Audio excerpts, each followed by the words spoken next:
সংখ্যাটা ১ কিংবা ২ নয়, সংখ্যাটা ১৪ জন শিক্ষার্থী যারা নিটের প্রশ্নপত্র ফাঁস হওয়ার দরুন আত্মহত্যার পথ বেছে নিলেন।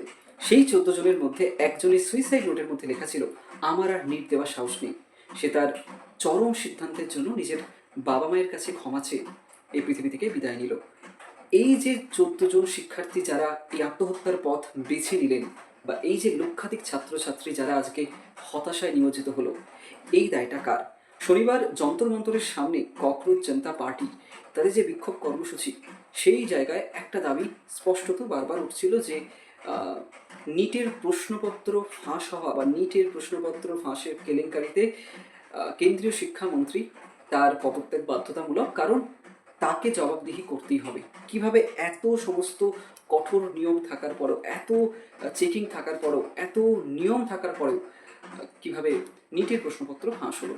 কিন্তু আজকের বিষয়টা সেটা নয়, আজকের বিষয়টা এটা যে বিগত যদি কয়েক দশকের গল্প বলি, ছেড়ে দিন, 2014 থেকে 2017 থেকে 2024 সাল, এই যে 7টা বছর, এই 7টা বছরে ভারতে প্রায় 70টিরও বেশি পাবলিক এক্সামের কোয়েশ্চেন পেপার লিক হয়েছে।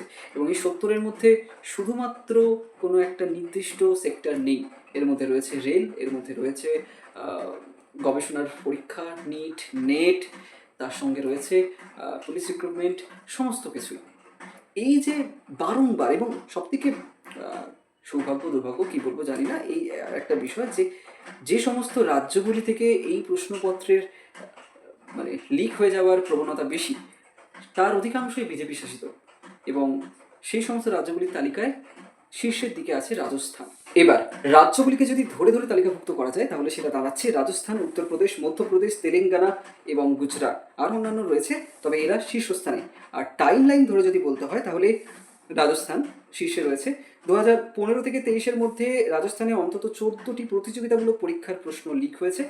এবং 2022 সালে রাজস্থান পাবলিক সার্ভিস কমিশনকে স্কুল শিক্ষক নিয়োগ পরীক্ষা বাতিল করতে হয়েছিল।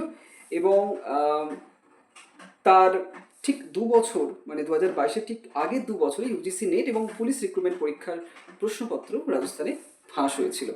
এরপর আসে বিজেপি শাসিত গুজরাটে গত 7 বছরে, এই 2017 থেকে 2024, এই 7 বছরে 14 বার প্রশ্নপত্র ফাঁস হওয়ার ঘটনা ঘটে। এর মধ্যে 2014 সালে পাবলিক সার্ভিস কমিশনের চিফ অফিসার নিয়োগ, 2015 এবং 2016 সালে গ্রাম পঞ্চায়েত সেক্রেটারি, 2018 সালে টেটের প্রশ্নপত্র লিক হয়। এছাড়া মুখ্য সেবিকা, লোকাল রক্ষক, ক্লার্ক সার্ভিস ইত্যাদি পরীক্ষার প্রশ্নপত্র ফাঁস হয়েছিল। 2022 সালে গুজরাটে ফরেস্ট গার্ড, 2023 সালে জুনিয়র ক্লার্ক এবং 2021 সালে হেড ক্লার্ক এবং সাব অডিটর নিয়োগের পরীক্ষার প্রশ্নপত্র গুজরাটে ফাঁস হয়। তারপরে আসছে উত্তরপ্রদেশে 2017 থেকে 2024-এর মধ্যে ইন্সপেক্টর অনলাইন নিয়োগ পরীক্ষা, TET, primary eligibility test, BEd joint entrance, দ্বাদশ শ্রেণীর বোর্ড পরীক্ষা এবং কনস্টেবল নিয়োগের পরীক্ষার প্রশ্নপত্র ফাঁস হয়েছিল, যার ফলে ওই রাজ্যের 48 লক্ষ পড়ুয়ার ভবিষ্যৎ তখন প্রশ্নের মুখে পড়েছিল।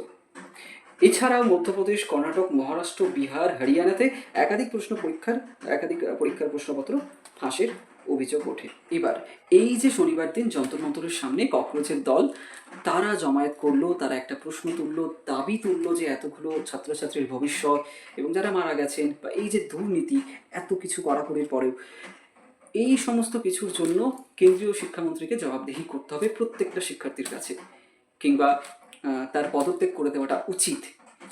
এই দাবি তোলাটা কি খুব অস্বাভাবিক কোনো কিছু? মানে খুব অস্বাভাবিক এই কৈফিয়তটা চাওয়ার, যে এত কড়াকড়ির পরেও কেন প্রশ্নপত্র লিক হয়ে গেল পরীক্ষার আগে?